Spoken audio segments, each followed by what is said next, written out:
রাষ্ট্রপতি নির্বাচন শেষ, মির্জা ফখরুল ইসলাম আলমগীর নির্বাচিতও হয়েছেন।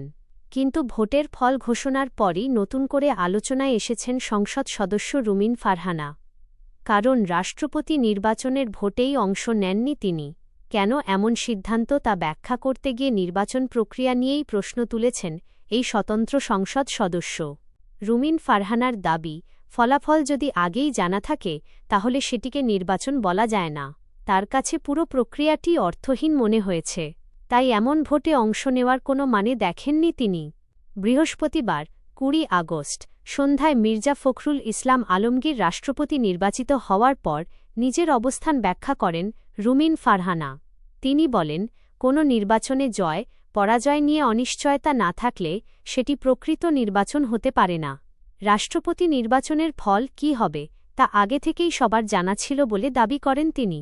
তাই তিনি বলেন, এটি ভোট নয়, বরং এক ধরনের মনোনয়ন। তবে রুমিনের আপত্তি শুধু ফলাফল নিয়েই নয়।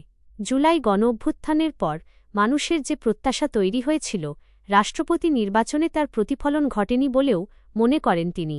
তার মতে, সব রাজনৈতিক দলের ঐকমত্যে একজন অরাজনৈতিক ও সবার কাছে গ্রহণযোগ্য ব্যক্তিকে রাষ্ট্রপতি হিসেবে মনোনীত করার সুযোগ ছিল।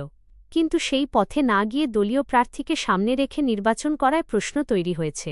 তবে সবচেয়ে বড় বিস্ফোরক অভিযোগটি করেছেন সংবিধানের ৭০ অনুচ্ছেদ নিয়ে। রুমিন ফারহানার অভিযোগ, দলীয় সিদ্ধান্তের বাইরে গিয়ে ভোট দিলে সংসদ সদস্য পদ হারানোর বিষয়টি সামনে এনে এমপিদের সতর্ক করা হয়েছে।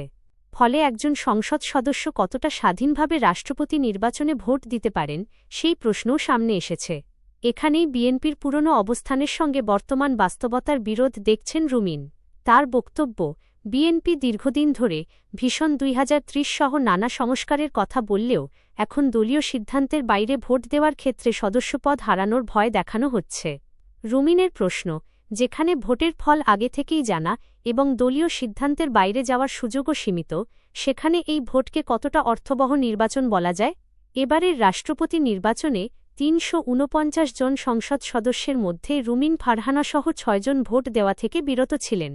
অন্যদিকে বিএনপির প্রার্থী মির্জা ফখরুল ইসলাম আলমগীর ২৫৫ ভোট পেয়ে দেশের ২৩তম রাষ্ট্রপতি নির্বাচিত হয়েছেন। তার একমাত্র প্রতিদ্বন্দ্বী কর্নেল অলি আহমদ পেয়েছেন ৮৮ ভোট।